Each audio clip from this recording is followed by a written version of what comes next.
está assistindo, aqui é o professor Gustavo e a nossa aula de hoje é uma pergunta.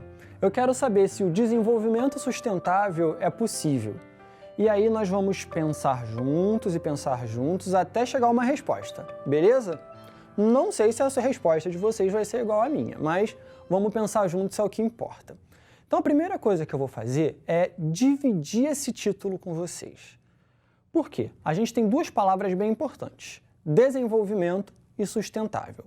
Então, o que seria esse desenvolvimento?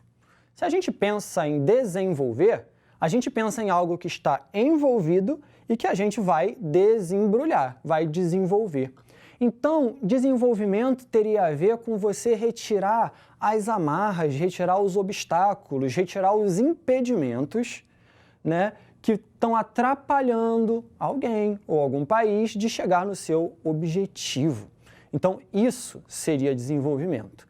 E quando a gente pensa em algo sustentável, a gente está pensando em algo que pode ser mantido para as próximas gerações. Ou seja, que a gente segue um modelo de desenvolvimento que ele pode ser seguido tranquilamente, que ele pode ser seguido pelas próximas gerações sem ter grandes problemas. Então, isso seria o desenvolvimento sustentável. Então, se a gente está bem até aqui, eu vou dar mais um passo e a gente vai aprofundar um pouquinho. Por quê? A gente vai falar sobre dois tipos de desenvolvimento: o desenvolvimento econômico e o desenvolvimento social. Começando pelo econômico. Quando nós pensamos em desenvolvimento econômico, nós temos que lembrar que nós vivemos num sistema capitalista de produção. O sistema capitalista, ele tem duas bases e um objetivo. As duas bases dele, em primeiro lugar, a gente tem a propriedade privada dos meios de produção. Ou seja, os bancos, as fazendas, as fábricas, elas pertencem a pessoas ou grupos de pessoas. Então você tem uma sociedade dividida em classe. Aqueles que são os proprietários desses meios de produção e aqueles que não são proprietários dos meios de produção. A outra base do sistema capitalista é a produção voltada para o mercado.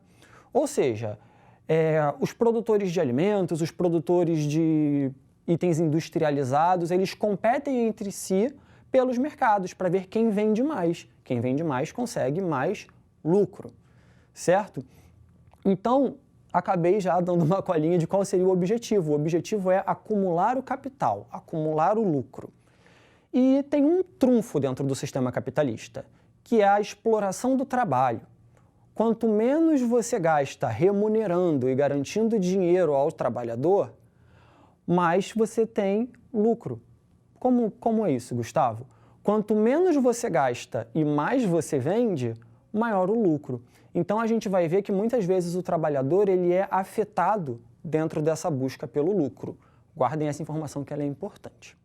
Então, agora que a gente já sabe mais ou menos como funciona o sistema capitalista, a gente vai ver o que é o desenvolvimento econômico dentro do sistema capitalista. O desenvolvimento econômico dentro do sistema capitalista, ele tem 5 pilares. O primeiro é o acúmulo de riqueza. Quanto mais riqueza você produz e mais riqueza você acumula, maior é o seu desenvolvimento econômico dentro do sistema capitalista. O desenvolvimento tecnológico também. Por quê? Quanto mais você inova na tecnologia, mais você vai vender, porque mais você vai ter pessoas precisando e querendo aquele produto inovador, e você consegue produzir mais rápido, você consegue produzir gastando menos. Você também precisa ter uma mão de obra qualificada, ou seja, pessoas preparadas para produzir inovação e pessoas preparadas para lidar com essas tecnologias, trabalhar com essas inovações. Você também precisa ter produtividade, ou seja, produzir muito em pouco tempo e gastando pouco. E, por fim, mas não menos importante, competitividade. O seu produto ele tem que ser competitivo dentro do mercado, as pessoas têm que procurá-lo. Então, o sistema capitalista, buscando esse desenvolvimento econômico, a gente vai ter uma sociedade incentivada a consumir cada vez mais. Então, você produz cada vez mais para que as pessoas consumam cada vez mais. E isso gera um comportamento que a gente chama de consumismo. Quando a gente pensa em consumismo, a gente está falando de um consumo que ele está além da necessidade, consumir além da necessidade. E para tudo que a gente compra, tudo que a gente consome, a gente tem os problemas da produção.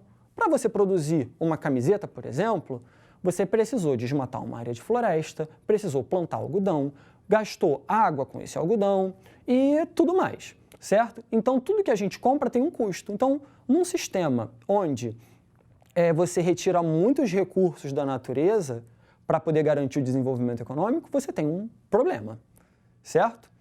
Então, agora, a gente vai falar sobre o desenvolvimento social. Quando a gente pensa em desenvolvimento social, a gente lembra logo de um indicador chamado Índice de Desenvolvimento Humano, o IDH. O IDH ele é um número que varia de 0 até 1. 0 é o pior cenário, 1 é o melhor cenário. E ele vai medir a qualidade de vida dentro de um país, de um estado, de uma cidade, baseado em 3 critérios. O primeiro é a longevidade, ou seja, quantas pessoas vivem. Quanto mais as pessoas vivem, melhor a qualidade de vida é entendida pelo IDH. O outro é a escolaridade. Quanto mais as pessoas estudam, também considerada maior é a qualidade de vida.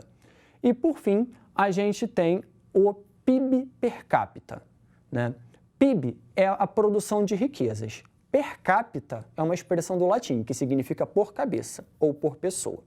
Como é que isso funciona, Gustavo? Você pega o total de riquezas produzidas naquele país e divide pelo número de pessoas. Você tem o PIB per capita, certo?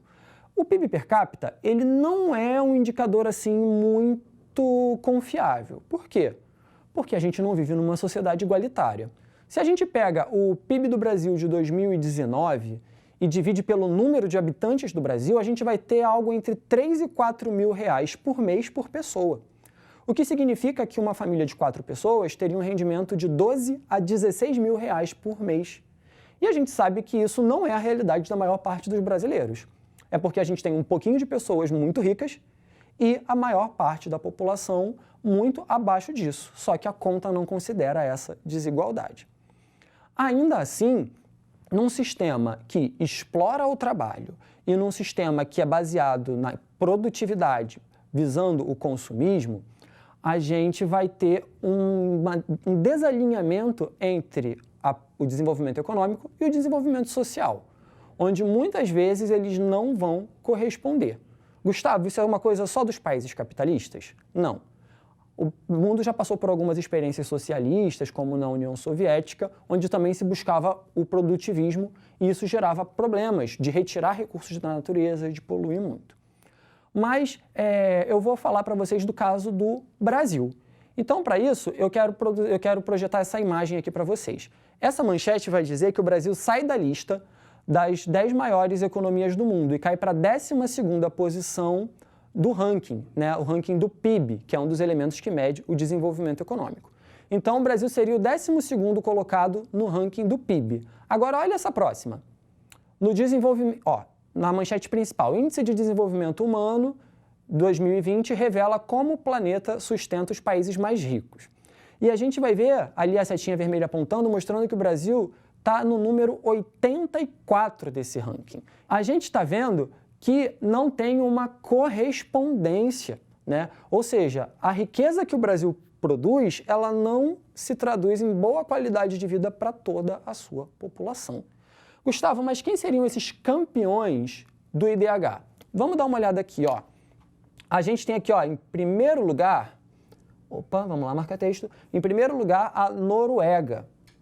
Um IDH muito alto, 0,953, quase 1. E na lanterninha, lá embaixo, 189.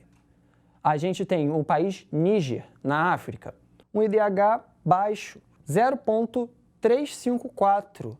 Quase zero, um número muito baixo. Agora, voltando para mim, para falar sobre a sustentabilidade, a gente pensa o seguinte, a gente tem 3 tipos de sustentabilidade. Sustentabilidade ambiental, econômica e sustentabilidade social.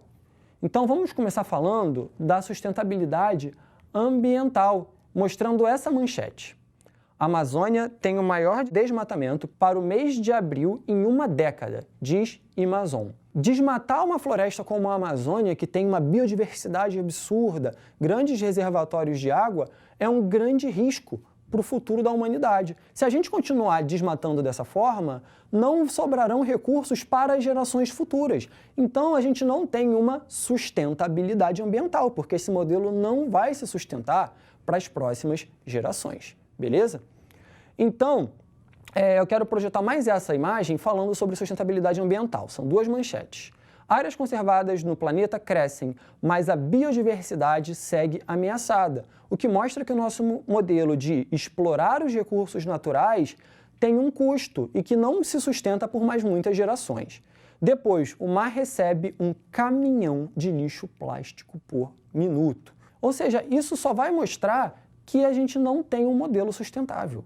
Quando a gente fala de sustentabilidade social, que é o próximo tipo de sustentabilidade, a gente vai ver que é você manter uma boa qualidade de vida da população pelas próximas gerações.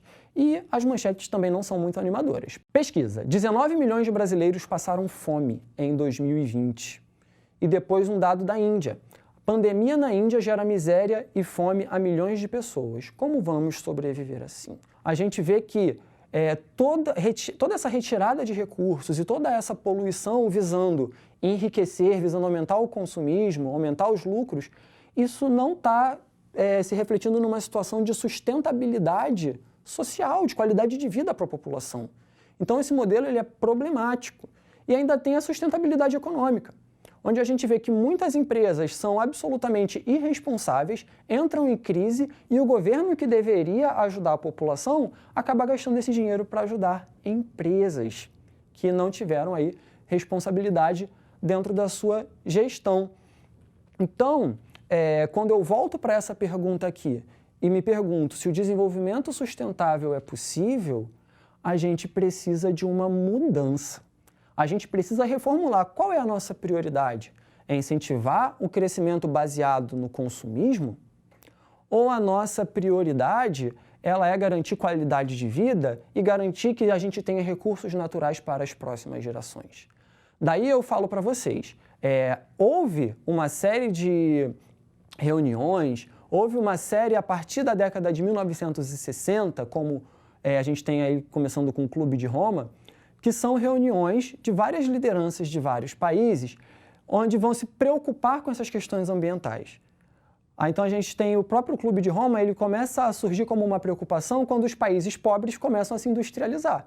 E os ricos que já eram industrializados há muito tempo, eles vão falar, opa, temos um problema, porque se eles começarem a usar recursos como a gente usa, o meio ambiente não vai suportar, a gente não vai ter sustentabilidade. Então, eles começam a pregar que esses países parem o seu desenvolvimento, parem a sua industrialização. Então, é uma covardia, né? Porque quem já conseguiu, conseguiu, quem não conseguir vai continuar sem se desenvolver. O problema é como vai se desenvolver. Então, depois a gente tem a Conferência de Estocolmo, a gente tem as COPs da ONU, que são as conferências para questões de mudança climática, né? E a gente teve as do Rio, a Rio 92, que foi em 1992, né, que gera um documento chamado Agenda 21, que é uma lista de compromissos para atingir o desenvolvimento sustentável. Depois de 10 anos teve a Rio +10, lá na África do Sul. E depois, a gente teve, depois de mais 10 anos, a Rio +20, aqui no Rio de Janeiro. E as discussões são sempre as mesmas, né? Aí, essas reuniões, elas são ruins? Não, elas são muito importantes. Por quê? Delas saem protocolos, saem estudos, saem aí uma série de documentos, de conhecimento, de discussões, mas que precisam ser postas em prática. Um exemplo importante foi o Protocolo de Kyoto, lá na década de 90, que ele visava diminuir a poluição do ar pelo monóxido de carbono. Mas teve país se recusando a reduzir as suas emissões de carbono, que é um grande problema, certo? Então, pessoal, quando a gente se pergunta se o desenvolvimento sustentável é possível, a resposta é: a gente precisa de mudanças para fazer ele ser possível. Então, a nossa aula está chegando ao finalzinho e eu encerro ela com um desafio para você, para ver se você prestou atenção direitinho. Qual destas 3 palavras dá maior importância para uma boa relação entre sociedade e natureza? A. Desenvolvimentismo, desenvolver a economia a qualquer custo. B. Sustentabilidade, se preocupar com a qualidade de vida das próximas gerações. C. Produtivismo, produzir a maior quantidade possível. D. Consumismo, consumir além da necessidade. Vamos lá, tempinho para vocês. E a resposta correta é a letra B, sustentabilidade. É a gente se preocupar com o futuro, com as próximas gerações. Espero que vocês tenham gostado da aula de hoje. Um grande abraço, até a próxima!